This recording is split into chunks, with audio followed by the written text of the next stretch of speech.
Ministry of micro small and medium enterprises ಈ ಒಂದು portal ಮುಖಾಂತರ ಗೋರ್ಮೆಂಟ್ ಆಫ್ ಇಂಡಿಯಾದಿಂದ ನಾವು MSME ರಿಜಿಸ್ಟ್ರೇಷನ್ ಸರ್ಟಿಫಿಕೇಟನ್ನು ಅಪ್ಲೈ ಮಾಡೋದು ಹೇಗೆ, ಪ್ರೊಸೀಜರ್ ಏನು, ಏನೆಲ್ಲ ಇನ್ಫಾರ್ಮೇಷನನ್ನು ನಾವು ಫಿಲಪ್ ಮಾಡಬೇಕಾಗತ್ತೆ ಅನ್ನೋದ್ರ ಬಗ್ಗೆ ಈ ಒಂದು ವಿಡಿಯೋದಲ್ಲಿ ಮಾಹಿತಿಯನ್ನು ತಿಳಿಸ್ಕೊಡ್ತೇನೆ. ಈ ಒಂದು ವಿಡಿಯೋದಲ್ಲಿ ರಿಜಿಸ್ಟ್ರೇಷನನ್ನು ನಾವು ಆನ್ಲೈನ್ ಮುಖಾಂತರ ಮಾಡ್ತಾ ಇದ್ದೀವಿ ವಿತ್ ಪ್ರೂಫ್ ಆಗಿ ಲೈವ್ ಆಗಿ ನಾನು ನಿಮಗೆ ಈ ವಿಡಿಯೋದಲ್ಲಿ ತೋರಿಸ್ಕೊಡ್ತಾ ಇದ್ದೇನೆ. ಸೊ ಹಾಗಿದ್ರೆ ಈ ಒಂದು ವಿಡಿಯೋದಲ್ಲಿ ಯಾವ ಬಿಸ್ನೆಸ್ ನೀವು ಮಾಡ್ತಾ ಇದ್ದೀರೋ ಆ ಒಂದು ಬಿಸ್ನೆಸ್ಗೆ ಲೋನ್ ಕೂಡ ಕೊಡ್ತಾರೆ ಬ್ಯಾಂಕಿನ ಮುಖಾಂತರ. ಸೊ ಈ ಒಂದು ಸರ್ಟಿಫಿಕೇಟನ್ನು ನೀವು ತೆಗೆದುಕೊಂಡು ಹೋಗಿ ಬ್ಯಾಂಕ್ನಲ್ಲಿ ಕೊಟ್ಟರೆ ಅಲ್ಲಿಂದ ನಿಮಗೆ 0 ಬಡ್ಡಿ ದರದಲ್ಲಿ ಅಥವಾ ಕಡಿಮೆ ಬಡ್ಡಿ ದರದಲ್ಲಿ ಸಣ್ಣ ಪುಟ್ಟ ವ್ಯಾಪಾರಿಗಳಿಗೆ ಈ ಒಂದು ರಿಜಿಸ್ಟ್ರೇಷನ್ ಸರ್ಟಿಫಿಕೇಟ್ ಇತ್ತಂದರೆ ಉದ್ಯಮ ಆಧಾರ್ ಈ ಒಂದು ಸರ್ಟಿಫಿಕೇಟನ್ನು ಇಟ್ಕೊಂಡು ನೀವು ಉದ್ಯೋಗ ಕೂಡ ಮಾಡ್ಕೋಬೋದು. ಹಾಗಿದ್ರೆ ಈ ಒಂದು ವಿಡಿಯೋದಲ್ಲಿ ನಾನು ನಿಮಗೆ ಆನ್ಲೈನ್ನಲ್ಲಿ ಏನೆಲ್ಲ ದಾಖಲೆಗಳು ಇರಬೇಕಾಗತ್ತೆ, ಈ ಒಂದು ಉದ್ಯಮ ರಿಜಿಸ್ಟ್ರೇಷನ್ ಮಾಡಲಿಕ್ಕೆ ಹೇಗೆ ಅಪ್ಲೈ ಮಾಡೋದು, ಹೇಗೆ ಪಡೆದುಕೊಳ್ಳೋದು, ಹೇಗೆ ಡೌನ್ಲೋಡ್ ಮಾಡೋದು ಅನ್ನೋದ್ರ ಬಗ್ಗೆ ಸಂಪೂರ್ಣವಾದಂಥ ಮಾಹಿತಿಯನ್ನು ತಿಳಿಸ್ಕೊಡ್ತಾ ಇದ್ದೀನಿ. ವಿಡಿಯೋನ ಪೂರ್ತಿಯಾಗಿ ನೋಡಿ. ಯಾರೆಲ್ಲ ನಮ್ಮ ಒಂದು ಚಾನಲ್ಗೆ ಸಬ್ಸ್ಕ್ರೈಬ್ ಮಾಡ್ದೇ ನೋಡ್ತಾ ಇದ್ರು ಚಾನಲ್ಗೆ ಸಬ್ಸ್ಕ್ರೈಬ್ ಮಾಡ್ಕೊಂಡು ನೋಟಿಫಿಕೇಶನ್ ಬಟನ್ನ ಆನ್ ಮಾಡಿ ಆಲ್ ಅಂತೇಳಿ ಸೆಲೆಕ್ಟ್ ಮಾಡ್ಕೊಳ್ಳಿ. ನಾನು ಅಪ್ಲೋಡ್ ಮಾಡೋ ಎಲ್ಲ ಉಪಯುಕ್ತ ಮಾಹಿತಿಗಳು ನಿಮಗೆ ನಿರಂತರವಾಗಿ ನೋಟಿಫಿಕೇಶನ್ ಬರ್ತಾ ಇರುತ್ತೆ. ಸೊ ನೋಡಿ ವೀಕ್ಷಕರೇ, ನಾವು ಮೊದಲನೇದಾಗಿ ಉದ್ಯಮ ರಿಜಿಸ್ಟ್ರೇಷನ್ ಅನ್ನೋ ಒಂದು ಈ ಸರ್ಕಾರಿ ಪೋರ್ಟಲ್ಗೆ ಬರಬೇಕಾಗತ್ತೆ. ಈ MSME ಉದ್ಯಮ ರಿಜಿಸ್ಟ್ರೇಷನ್ ಪ್ರೊಸೆಸ್ಗೆ ನೀವು ಹೊಸದಾಗಿ ಅಪ್ಲಿಕೇಶನ್ ಹಾಕ್ತಾ ಇದ್ರೆ ಅಥವಾ ರಿಜಿಸ್ಟ್ರೇಷನ್ ಮಾಡ್ಕೊಳ್ತಾ ಇದ್ರೆ ಇಲ್ಲಿ ಮೊದಲು ಕಾಣ್ತಾ ಇರುವಂಥ ಒಂದು ಲಿಂಕ್ ಇದೆ ನೋಡಿ. ಇಲ್ಲಿ for new entrepreneur who are not registered at as MSME are these with EMII ಅಂತ ಕೊಟ್ಟಿದ್ದಾರೆ ನೋಡಿ, ಪಾರ್ಟ್ 2 ಅಂತ ಹೇಳಿ. ಸೊ ಈ ಒಂದು ಆಪ್ಷನ್ ಮೇಲೆ ಕ್ಲಿಕ್ ಮಾಡ್ಕೊಳ್ಳಿ, ಹೊಸದಾಗಿ ರಿಜಿಸ್ಟ್ರೇಷನ್ ಮಾಡ್ಕೊಳ್ಳುವಂಥವರು. ಇಲ್ಲಿ ನಿಮಗೆ ನೆಕ್ಸ್ಟ್ ಪೇಜ್ ಓಪನ್ ಆಗುತ್ತೆ. ಇಲ್ಲಿ ನಿಮ್ಮ ಆಧಾರ್ ನಂಬರನ್ನು ಹಾಕಬೇಕಾಗತ್ತೆ.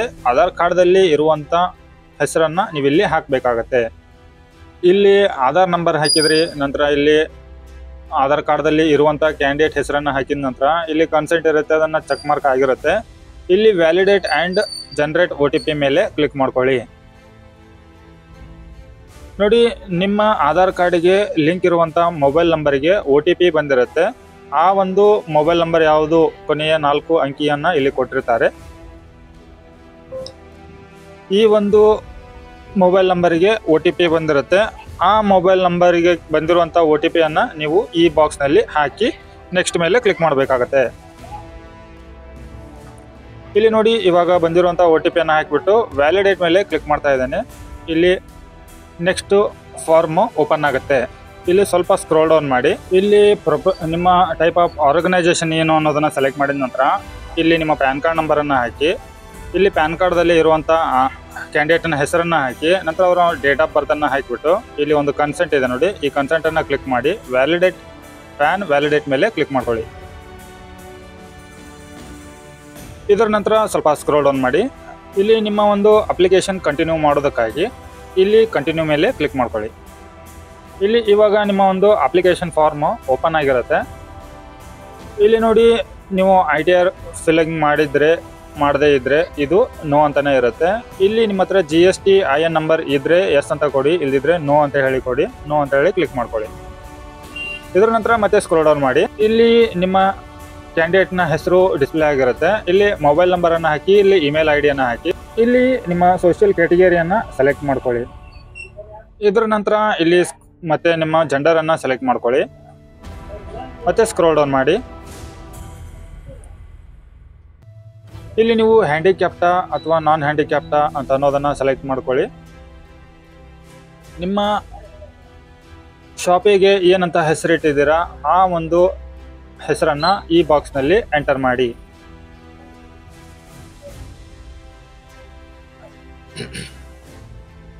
ಇಲ್ಲಿ ನೋಡಿ, ನಿಮ್ಮ ಶಾಪಿನ ಹೆಸರನ್ನು ಹಾಕಿದ ನಂತರ ಅದೇ ಶಾಪಿನ ಹೆಸರನ್ನು ಮತ್ತೆ ಇಲ್ಲಿ ಹಾಕಿ ಆ್ಯಡ್ ಯೂನಿಟ್ ಅಂತೇಳಿ ಕ್ಲಿಕ್ ಮಾಡಿ. ಸೊ ಇಲ್ಲಿ ನೋಡಿ, ನೀವು ನೇಮನ್ನು ಹಾಕಿದ ನಂತರ ಆ್ಯಡ್ ಯೂನಿಟ್ ಮೇಲೆ ಕ್ಲಿಕ್ ಮಾಡಿದರೆ ಇಲ್ಲಿ ಸೀರಿಯಲ್ ನಂಬರು ಬಂದಿದೆ ಇವಾಗ ನಿಮ್ಮ ಶಾಪಿನ ಹೆಸರು. ಸೊ ಇದನ್ನು ನೀವು ಡಿಲೀಟ್ ಕೂಡ ಮಾಡ್ಕೋಬೋದು. ಸೊ ಇಲ್ಲಿ ನಿಮ್ಮ ಲೊಕೇಶನ್ ಆಫ್ ಪ್ಲಾಂಟ್ಸ್ ಅದನ್ನು ಸೆಲೆಕ್ಟ್ ಮಾಡ್ಕೊಳ್ಳಿ. ನಿಮ್ಮ ಯೂನಿಟು ಇಲ್ಲಿ ಕ್ಲಿಕ್ ಮಾಡ್ಕೊಳ್ಳಿ, ಇಲ್ಲಿ ಬರುತ್ತೆ ನೋಡಿ. ಇದನ್ನು ಸೆಲೆಕ್ಟ್ ಮಾಡಿಕೊಂಡು ಇಲ್ಲಿ ಅಡ್ರೆಸ್ಸನ್ನು ಫಿಲಪ್ ಮಾಡಬೇಕಾಗತ್ತೆ ನೀವು. ಸೊ ಈ ಎರಡೂ ಕಡೆ ನಿಮ್ಮ ಒಂದು ಅಡ್ರೆಸ್ಸನ್ನು ಫಿಲಪ್ ಮಾಡಿ. ನೋಡಿ, ಇಲ್ಲಿ ನಿಮ್ಮ ಒಂದು ಸ್ಟೋರಿನ ಹೆಸರನ್ನು ಹಾಕಿಬಿಟ್ಟು ನಿಮ್ಮ ಅಡ್ರೆಸ್ಸನ್ನು ಎರಡೂ ಕಡೆ ಫಿಲಪ್ ಮಾಡ್ಕೊಳ್ಳಿ. ಇದಾದ ನಂತರ ಇಲ್ಲಿ ನೋಡಿ ಲ್ಯಾಟಿಟ್ಯೂಡು ಲಾಂಗಿಟ್ಯೂಡ್ ಅಂತೇಳಿ ಇದೆ. ಇದನ್ನು ಸೆಟ್ ಮಾಡಿದರೆ ಮಾತ್ರ ನಿಮ್ಮ ಒಂದು ಲೊಕೇಶನ್ ಇಲ್ಲಿ ಫೆಚ್ ಆಗುತ್ತೆ, ಡೇಟಾ ನಿಮ್ಮ ಸ್ಟೋರ್ ಆಗುತ್ತೆ. So get latitude and longitude ಮೇಲೆ ಕ್ಲಿಕ್ ಮಾಡ್ತಾ ಇದ್ದೇನೆ. ಸೊ ನಾವು ಇಲ್ಲಿ ನಮ್ಮ ಒಂದು ಲೊಕೇಶನನ್ನು ಸೆಟ್ ಮಾಡಬೇಕಾಗತ್ತೆ. ಸೊ ಇಲ್ಲಿ ನೋಡಿ, ಹಾಂ, ಇವಾಗ ಪೆನ್ ಆಗಿದೆ. ಇಲ್ಲಿ ಇವಾಗ ಲ್ಯಾಟಿಟ್ಯೂಡ್ ಇವಾಗ ಬಂತು ನೋಡಿ. ಹಾಂ, ಅದು ಬರದೇ ಇದ್ದರೆ ಏನು ಮಾಡೋಕ್ಕೆ ಬರಲ್ಲ. ಓಕೆ, ಇದನ್ನು ಕ್ಲಿಕ್ ಮಾಡ್ಕೊಂಡ ನಂತರ ಇಲ್ಲಿ ನಿಮ್ಮದು ಮೇಜರ್ ಆ್ಯಕ್ಟಿವಿಟಿ ಅಂಡರ್ ಸರ್ವಿಸು ನಾನ್ ಟ್ರೇಡಿಂಗಾ ಟ್ರೇಡಿಂಗಾ ಯಾವುದಿದೆ ಅದನ್ನು ಸೆಲೆಕ್ಟ್ ಮಾಡ್ಕೊಳ್ಳಿ. ಇದು ನಾನ್ ಟ್ರೇಡಿಂಗು ಬಿಸ್ನೆಸ್ ಅಂತಂದರೆ ಇಲ್ಲಿ ನಿಮ್ಮ ಕೋಡನ್ನು ಹಾಕಬೇಕಾಗತ್ತೆ. ಇಲ್ಲಿ ಕೆಳಗಡೆ ಸರ್ಚ್ NIC ಕೋಡ್ ಇನ್ ಲೇಸರ್ ಸ್ಟೆಪ್ಸ್ ಅಂತೇಳಿ ಇಲ್ಲಿ ನೋಡಿ, ಇವಾಗ ಇದೆಲ್ಲ ಬಂದಿದೆ. ಸೊ ಇಲ್ಲಿ ಆ್ಯಡ್ ಆ್ಯಕ್ಟಿವಿಟಿ ಮೇಲೆ ಕ್ಲಿಕ್ ಮಾಡ್ಕೊಳ್ಳಿ. ನಿಮ್ಮ ಶಾಪ್ನಲ್ಲಿ ಅಥವಾ ನಿಮ್ಮ ಬಿಸ್ನೆಸ್ ಲೊಕೇಶನಲ್ಲಿ ಎಷ್ಟು ಜನ ಇದ್ದಾರೋ ಅದನ್ನು ಇಲ್ಲಿ ಹಾಕಿ. ಇದರ ನಂತರ ಇಲ್ಲಿ ಮತ್ತೆ ಸ್ಕ್ರೋಲ್ ಡೌನ್ ಮಾಡಿ ನಿಮ್ಮ ವಾರ್ಷಿಕ ಆದಾಯ ಎಷ್ಟಿದೆ ಅಂತ ಅನ್ನೋದನ್ನು ನೀವು ಇಲ್ಲಿ ಹಾಕಬೇಕಾಗತ್ತೆ. ಇದ್ರ ನಂತರ ಇಲ್ಲಿ ಕೊಟ್ಟಿರುವಂಥ ಎಲ್ಲ ಆಪ್ಷನ್ಗಳನ್ನು ನೋ ಅಂತೇಳಿ ಸೆಲೆಕ್ಟ್ ಮಾಡ್ಕೊಳ್ಳಿ.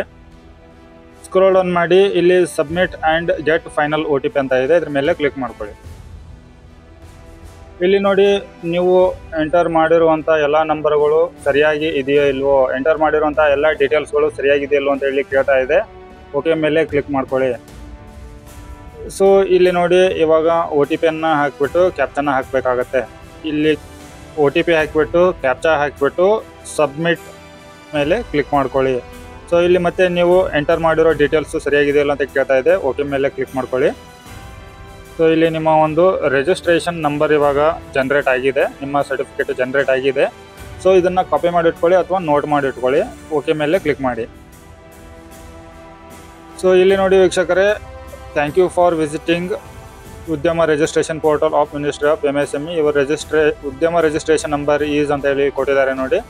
ಇದು ಇವಾಗ ನಿಮ್ಮ ರಿಜಿಸ್ಟ್ರೇಷನ್ ನಂಬರು. ಇಲ್ಲಿ ಪ್ರಿಂಟ್ ಅಂತ ಕೊಟ್ಟಿದ್ದಾರೆ, ಪ್ರಿಂಟ್ ಸರ್ಟಿಫಿಕೇಟ್ ಅಂತ ಕೊಟ್ಟಿದ್ದಾರೆ. ಈ ಪ್ರಿಂಟ್ ಸರ್ಟಿಫಿಕೇಟ್ ಮೇಲೆ ಕ್ಲಿಕ್ ಮಾಡ್ಕೊಳ್ಳಿ. ಇಲ್ಲಿ ನಿಮ್ಮ ರಿಜಿಸ್ಟ್ರೇಷನ್ ನಂಬರನ್ನು ಹಾಕಿ, ನಂತರ ಇಲ್ಲಿ ಮೊಬೈಲ್ ನಂಬರನ್ನು ಹಾಕಿ, ಇಲ್ಲಿ OTP on mobile as field in application ಅಂತ ಕೊಟ್ಟಿದೆ, ಅದ್ರ ಮೇಲೆ